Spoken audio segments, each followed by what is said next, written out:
apresentar? Eu sou Rodrigo Ponciani, sou professor de História da Universidade Federal da Integração Latino-Americana, sou historiador, formado na USP, graduação em doutorado. Atualmente eu estou num pós-doutorado na Universidade Federal do Estado de São Paulo, na Unifesp.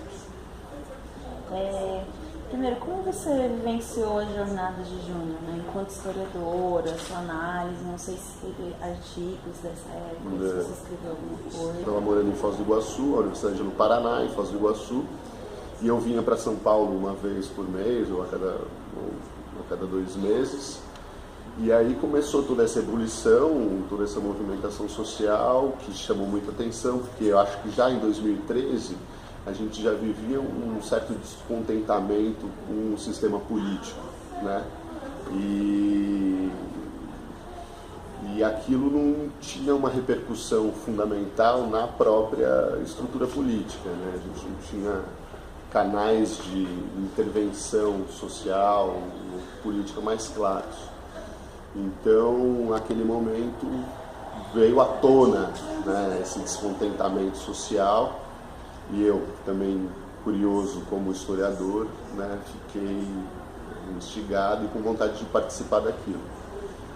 Uma das vezes que eu vim, que fui às manifestações, eu lembro, já devia estar mais pelo meio das manifestações, já tinham acontecido várias manifestações. E eu lembro de chegar na Paulista, aí primeiro eu não sabia para onde que estava indo a passear, né? Eu mostrava um pouco essa falta de direção, esse novo perfil da manifestação social, né? E também, claramente, eu identificava pessoas, grupos muito diferenciados, lemas, slogans, faixas, né? Com ideias muito diferentes, né? Por um lado, isso assustou algumas pessoas, né? Porque, e principalmente o Estado, os governos naquele momento, né? Porque ninguém sabia como classificar aquilo, definir aquilo, né?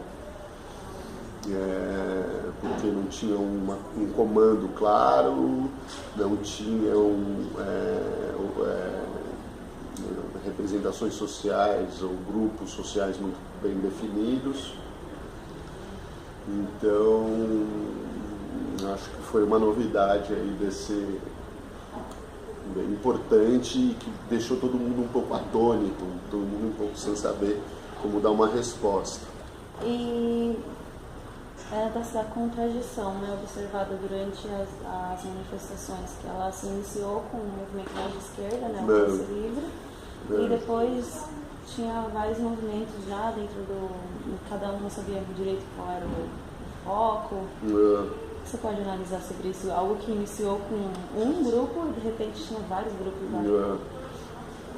Eu acho que a ideia é um pouco essa, né? Havia um descontentamento generalizado na sociedade em relação à política, né?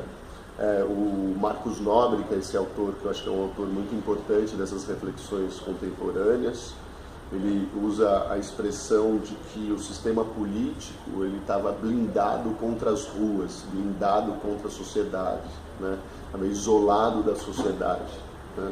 Por quê? Porque se criou um modelo de governabilidade, né, em que os partidos políticos criam uma série de acordos, uma série de barganhas, de trocas, né? E Brasília é o próprio símbolo do isolamento da sociedade, né? Um mundo totalmente isolado, né? Os políticos não convivem com a complexidade da sociedade, né? É uma cidade onde não tem esquina, né? Então aquele momento foi como uma explosão desse descontentamento social, né? Que canalizou várias manifestações de descontentamento e até o desejo só de rebelião, né, de resistência absoluta, né, quando entram uma parte do movimento Black Bloc, ou de anarquistas, ou de skinheads, etc.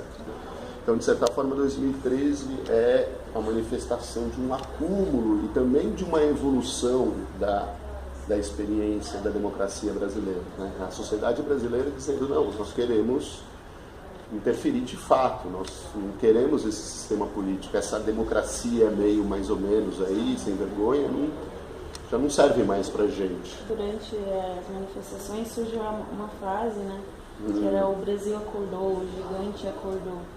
Só que a gente estava vendo um documentário que fazia uma análise sobre as manifestações, onde o jornalista ia até a periferia e conversava lá, que ele falava que não tinha essa de "o gigante acordou na periferia". A periferia nunca dormiu, né? Foi aí que apareceu até essa periferia nunca dormiu, a favela nunca dormiu. Claro. Você pode analisar sobre isso, comentar pra gente? Resistência na periferia muitas vezes é veiculado como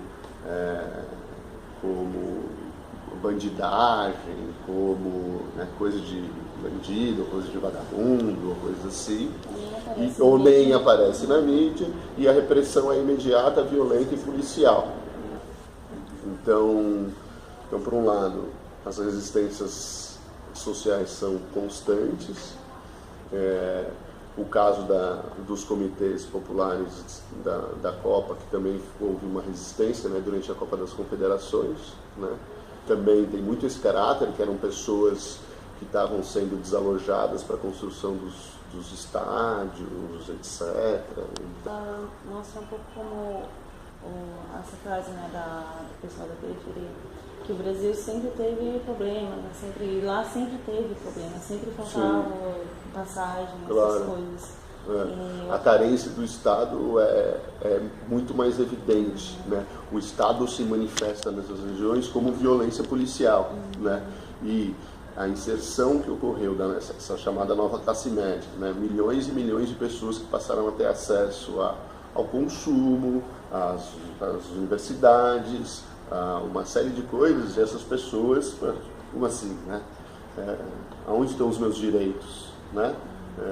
A gente quem paga mais imposto no Brasil são os pobres, né?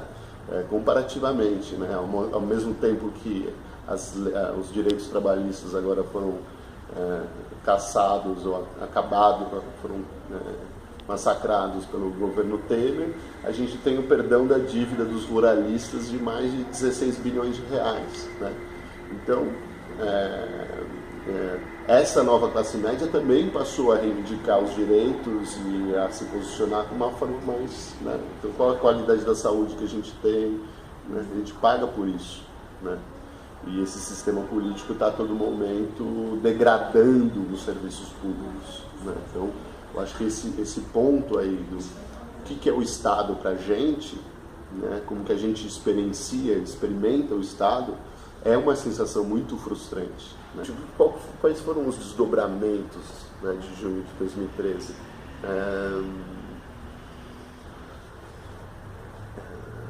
Essa necessidade de classificar e depois o movimento ser associado a uma campanha anti-Dilma ou pelo impeachment da Dilma acabou criando uma falsa polarização dentro desses movimentos, né? Quando se coloca isso, se exige das pessoas, né, e as redes sociais desenvolvem um pouco isso, que a posição delas se defina em relação a Dilma. Então, eu tenho a impressão que o impeachment da Dilma acabou levando aquela falta de definição que havia entre os grupos que estavam em 2013 a uma falsa polarização entre o que é a esquerda e o que é a direita, e criando conflito entre essas duas partes. Óbvio que essa lógica só interessa a quem está no poder, né? Porque ela vai dizer, então, se você é de esquerda, você está comigo e você é contra aqueles.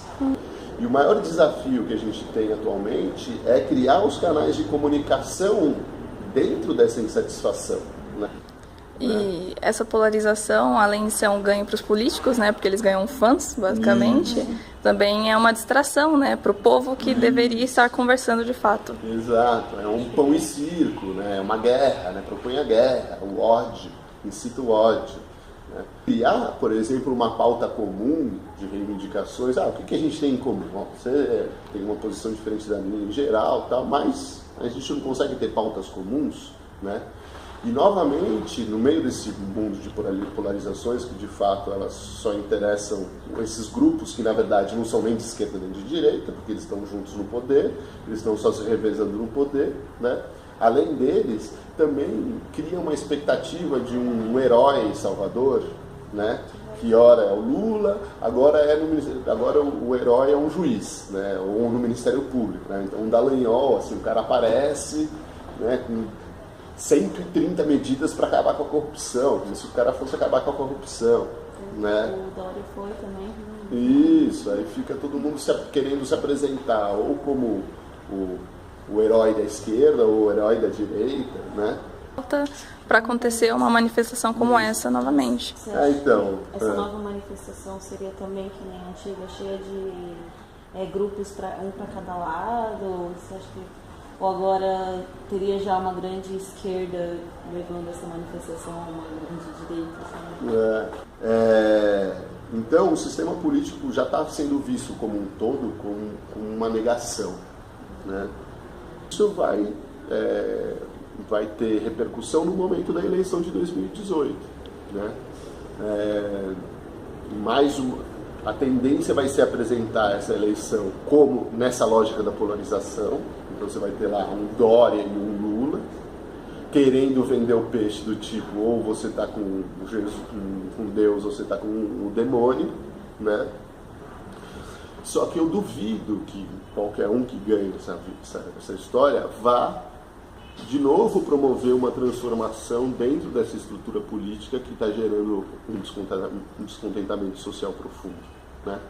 Então, na sequência da eleição, a polarização, a falsa polarização se aprofunda, né? O conflito social se aprofunda, mesmo que seja falso, né?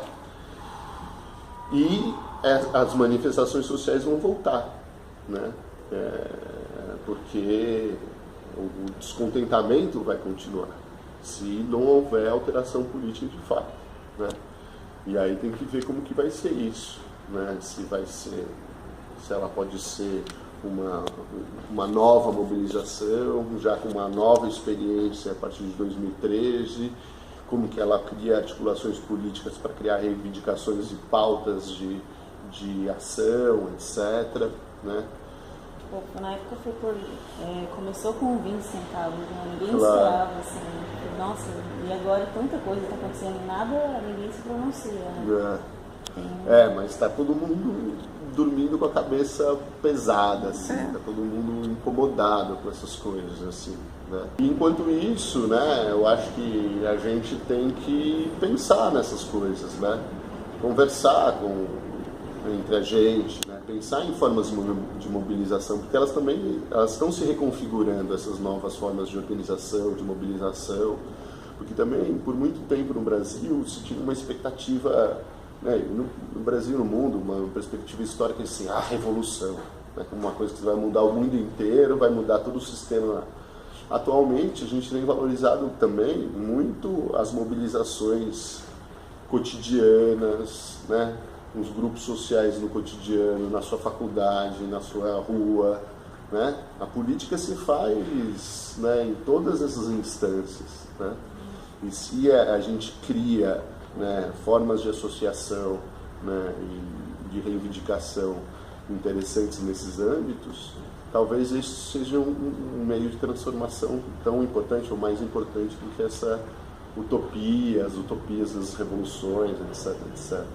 Eu acho que isso está colocado muito hoje e no momento em que, de fato, né, as classificações políticas e o sistema político foi colocado em xeque, né? A gente precisa propor formas de organização e de definição e de ação política novas, né, para mudar um pouco.